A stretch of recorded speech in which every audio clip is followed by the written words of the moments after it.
আসসালামু আলাইকুম বন্ধুরা, তোমরা কেমন আছো? আশা করি তোমরা খুব ভালো আছো। হাসিনার জীবনধারা চ্যানেলে তোমাদের সকলকে স্বাগত ও শুভেচ্ছা জানাই। আজকে তোমাদের সামনে শীর্ষেন্দু মুখোপাধ্যায়ের একটি গল্প করে শোনাবো। গল্পের নাম চিড়িয়াখানা। তাহলে শুরু করছি বন্ধুরা।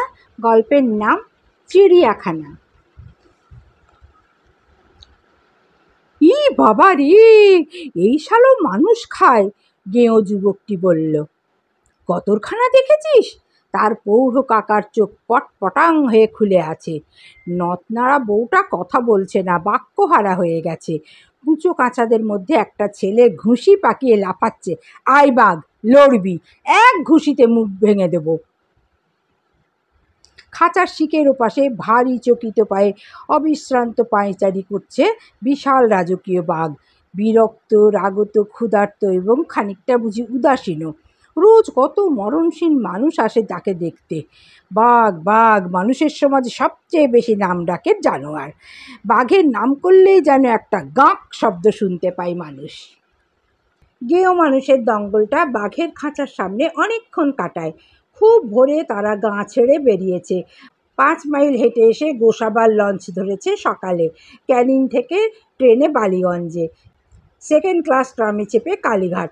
সেখানে এর ওর কোমর ধরে মানুষের রেলগাড়ি হয়ে সার দিয়ে মন্দিরে ঢুকে পুজো দিয়েছে।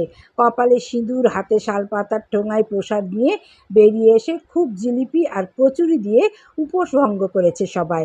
তারপর চলো চিড়িয়াখানা। যুবকটি দলের পান্ডা। সে আরও বারদুই গেছে চিড়িয়াখানায়। তার পিছু পিছু 31 নম্বর ট্রাম ধরে দঙ্গলটা এসেছে চিড়িয়াখানার মজা দেখতে। ফের রেলগাড়ি হয়ে সার দিয়ে টিকিট কেটে ঘোরানো গেটে ঠেক ঠক্কর খেয়ে ঢুকেছে ভেতরে। গায়ে লম্বা লম্বা কালো দাগওয়ালা ঘোড়ার মতো জন্তু দেখে মেজ বৌঠান বলল, এ বাঘ বুঝি? দূর, ও হলো জেব্রা। সে কীরকম জন্তু গো? যুবকটি দেখে শুনে বলে, ওই বিলিতি গাধা আর কি। মেজ বৌঠান বুঝতে পারে বিলেতে সব কিছুই আলাদা রকমের তো। বিলিতি আমড়া, বিলিতি বেগুন। ঈগলের খাঁচার সামনে দলটা দাঁড়ায় বটে, সময় নষ্ট করে না। নতনাড়া বউটা বলে, ওহ, বাজ পাখি আবার খাঁচায় রাখবার কি? এ আমরা কত দেখেছি। যুবকটি একটু দোটানায় পড়ে বলে, এ সেই বাজ পাখি নয়। মেজ বৌঠান জিজ্ঞেস করে, বিলিতি নাকি? ও মা, এই যে শেয়ালও রেখেছে দেখছি খাঁচায় পুরে। কাকি বলে উঠল, মরণ।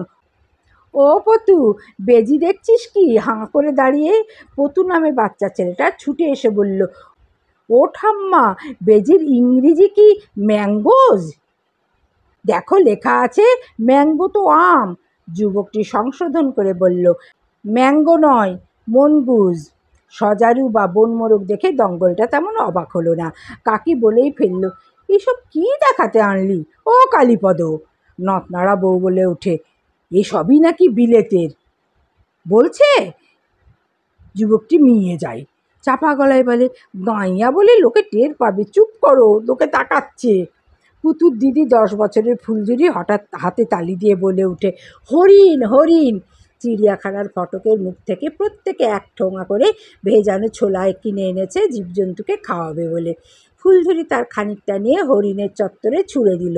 হরিণেরা গা করল না। এমু দেখে সবাই একটু থতমত। এ কি পাখি নাকি? মেজ বৌঠান জিজ্ঞেস করে। পাখি, যুবকটি বলে। উড়তে পারে, পাখনা তো দেখছি না।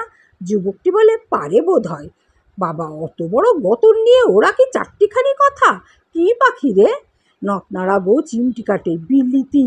যুবকটি সবাইকে তাড়া দেয়, চলো চলো, এখনো ঢের দেখার আছে। চাইনিজ সিলভার ফিসলেট দেখে ফুলঝুরির ছোট বোন বলে ওঠে, ও ঠাম্মা দেখো, এই পাখিটার পুরুত মশাইয়ের মতো টিকি আছে গো। লামা, কাসোয়ারি, স্বর্ণমৃগ দেখে দেখে রিন্টু রঙের খাঁচার সামনে আসতেই ফুলঝুরির বোন রূপঝুরি বলে, দিদি, একটা আতপ চাল গন্ধ পাচ্ছিস? ঠিক রে, ফুলঝুরি শ্বাস টেনে বলে, আতপ চালের গন্ধ। সানগ্লাস চোখে এক শহুরে সুন্দরী তার ইংরেজি বলা ছেলে আর পাইপ টানা স্বামীর সঙ্গে দাঁড়িয়েছিল। এই কথা শুনে হঠাৎ লিপস্টিক চিরে একটু হাসে। ফুলঝুরি কাকিমার কানে কানে বলে, শাড়িটা দেখেছ? সোনারপুরের কমলা দিয়ে এরকম একটা কিনেছে না? নতনাড়া বউ বলে, যা, সেটা তো চাঁদেরই, এটা জর্জেট। একটা 1.5 হাত লম্বা ঠোঁটওয়ালা পাখি ঘেরা জায়গা থেকে লোভীর মতো মুখ বার করে বারবার হাঁ করছে। সেই হাঁয়ের মধ্যে পুতু ছোলা ছুঁড়ে দিচ্ছিল ভয়ে ভয়ে। কপাত করে পাখিটা ঠোঁট বন্ধ করে। সব কটা ছোলা ভিতরে যায় না। একটু বয়সের একটা মেয়ে এতক্ষণ একটাও কথা বলেনি। কালীঘাটে সে একটা রঙিন মোড়া কিনতে চেয়ে বায়না করায় কাকির হাতে থাপ্পড় খেয়েছে। এতক্ষণ অনেকবার আঁচলে চোখ মুছতে হয়েছে তাকে। সামনে অঘ্রাণে তার বিয়ে, এত বড় মেয়েকে সবার সামনে মারা! এই পতু, আমার ছোলার ঠোঙাটা নিলি যে বড়, তোরটা কই? ফুলঝুরি বলে ওঠে, ওটি আদি এতক্ষণ লুকিয়ে লুকিয়ে পতু নিজের ঠোঙার ছোলা খাচ্ছিল, আমি দেখেছি। কি রাক্ষস বাবা! কাকি বলে ওঠে, পেট নামবে দেখিস। মেজ বৌঠান যুবকটিকে বলে, ও ঠাকুরপো, এ পাখিও কি বিলিতি? কালীপদ এবার ঠেকে শিখেছে, বলে, না না দিশি, সজনেখালির জলায় কত আসে, ওড়ে তা ওড়ে, তবে এখান থেকেই বা উড়ে যাচ্ছে না কেন? ওপরে তো ঢাকা চাপা কিছু নেই। কালীপদ ডান দিকে ঘুরে হাঁটতে হাঁটতে বলে, দেরি হয়ে যাচ্ছে। গয়াল, সারস, নীলগায় একে একে দেখে যেতে থাকে তারা। দুপুরের রোদে তেমন তেজ নেই, শীত আসছে। চিড়িয়াখানায় ঘন সবুজে আস্তরণ পড়েছে, জলের গন্ধ, ছুটিয়াল মানুষজনের মন্থর চলাফেরা। দেখো, হরিণের জঙ্গল, রূপঝুরি বলে। সে বরাবরই অদ্ভুত সব কথা বলে। পতু আইসক্রিমওয়ালার কাছে খানিকক্ষণ দাঁড়িয়ে রইল। ডান ধারের বিশাল ঘেরা জায়গায় অতিকায় কচ্ছপটা হাঁটছে। এত বড় যে কচ্ছপ বলে বিশ্বাস হয় না। বাঁ ধারে জলের কল দেখে সবাই আঁজলা ভরে পেট পুরে জল খেলো। কুচো কাচারা জল ছোড়াছুড়ি করলো খানিক। হাতির পিঠে চড়বে নাকি? কালীপদ আস্তে করে জিজ্ঞেস করে। নথনাড়া বউটা বলে, ও বাবা! মেজ বৌঠান শুনতে পেয়ে হেসে বলে, চড় না। কালীপদ ধরে থাকবে ক্ষণ। মরণ! ফুলঝুরি 5টা পয়সার ছোলা ছুড়ল হাতির দিকে। হাতি ছোলা কুড়িয়ে সুঁড় দিয়ে নিখুঁত খেয়ে নিল। পয়সা তুলে পাশে বসা মাহুতের দিকে ছুঁড়ে দিল। ছোটদের আলাদা একটা চিড়িয়াখানা দেখবে। ঢুকবে কি ঢুকবে না ভাবতে ভাবতে অবশেষে ঢুকে পড়াই সিদ্ধান্ত হলো। কলকাতায় ফের কবে আসা হবে ঠিক তো নেই। মাথাপিছু 25 পয়সার টিকিট কাটতে হয় এখানে। গন্ডারকে এত কাছ থেকে দেখে সবাই অবাক। পতু বাঁদরটা তো শিকের ভিতরে থেকে হাত বাড়িয়ে ছুঁয়েও দিল একটু। কাকি বলে, এর চামড়াতেই ঢাল হয়। এটা বেশ সাজানো জায়গা। ছোট একটা খালের মতো আছে, তার উপর খেলাঘরের সাঁকো, একটা ছোট দুর্গ, চারধারে খুদে খুদে সব প্রাণীর খাঁচা, হরেক খরগোশ, বাচ্চা হরিণ, মেছো কুমির, মাদা ইঁদুর। সবচেয়ে অবাক লাগে ইঁদুরের মতো দেখতে হরিণ দেখে। কি ছোট, কি সুন্দর! আর লজ্জাবতী বানর, না, তার কথা জীবনেও ভুলবে না যে একবার দেখেছে। 1.5 বিঘতের ছোট্ট একটু বানরটা তার একার খাঁচায় হাঁটু আর হাতের মধ্যে মুখ লুকিয়ে বসে আছে। শরীরটা গোল হয়ে আছে। যত তাকে ডাকো, ভেঙাও, ঢিল মারো, সে মুখ তুলবে না। টিয়ার বুকটা দুঃখে ভরে গেল। জীবজন্তুর কত কষ্ট থাকে। সবুজ কচ্ছপ আর বাচ্চা কুমির বাস করছে এক জায়গায়। একটা কচ্ছপ কুমিরের গা বেয়ে উঠে গেল দিব্যি। আড়াল থেকে কথা বলা ময়না ডাকছে মুহুর্মুহু। সে ডাকে বুক ঝনঝন করে বেজে ওঠে। কি মিষ্টি ডাক! শীতের স্পর্শ লাগা বেলা পড়ন্ত হয়ে আসছে। চলো চলো, আরও কত দেখার বাকি। সাপ দেখবে না? না বাবা, বড় গা ঘিন ঘিন করে। সাপ আবার দেখবার কি আছে, গায়ে তো কত দেখছি। তবে চলো ওই বাঘ দেখি। তারপর লম্বা সাঁকো পেরিয়ে যাব জলের ওধারে। কি আছে ওখানে? জলের মধ্যে একটা দ্বীপ, তাতে হাজারো পাখি রাত কাটাতে আসে। কলকাতার পাখিদের গ্র্যান্ড হোটেল হলো ওই দ্বীপ। বাতাস কাঁপিয়ে বাঘ ডেকে ওঠে, ভোম ভোম। পতু প্রথমটায় সাপড়ে ধরেছিল ফুলঝুরিকে, তারপর ছেড়ে দিয়ে হি হি করে হাসতে থাকে। যা ভীতু না তুই, ফুলঝুরি বলে। বাঘ বাঘ বলে রূপঝুরি লাফাতে থাকে। কালীপদ বলে, সুন্দরবনে কত আছে, তুমি দেখেছো কখনো? নথ নাড়া বউ খোঁটা দেয়।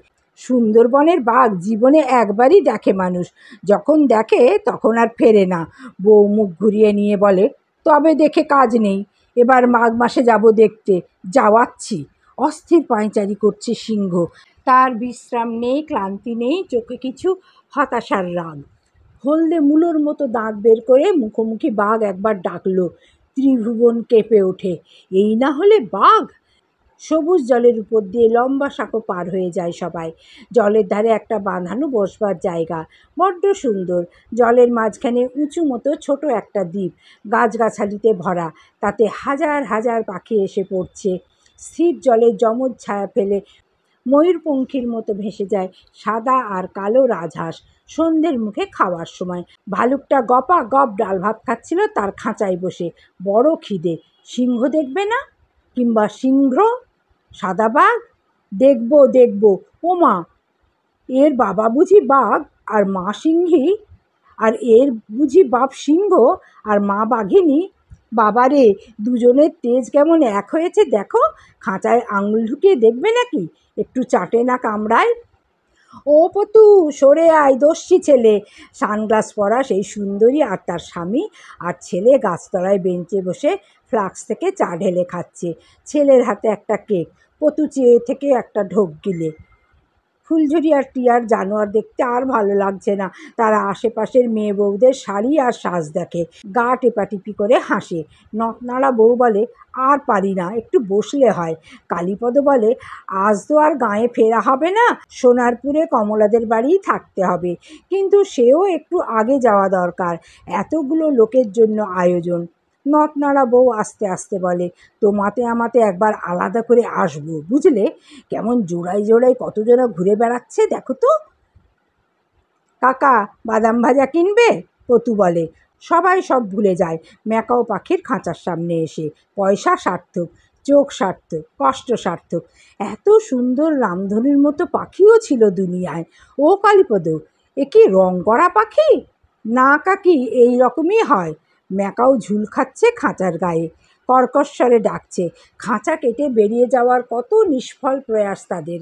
আহারে, ওদের কেন ছেড়ে দেয় না? ছেড়ে দিলে কি দেখতে পেতে? বেলা গড়িয়ে যায়। রৌদ্রতপ্ত ঘাসে নিবিড় গাছতলায় বনের গন্ধ ঘনিয়ে ওঠে। তাপ মরে আসে। ঘাসে ভেজা শরীরে শীতল বাতাস এসে লাগে।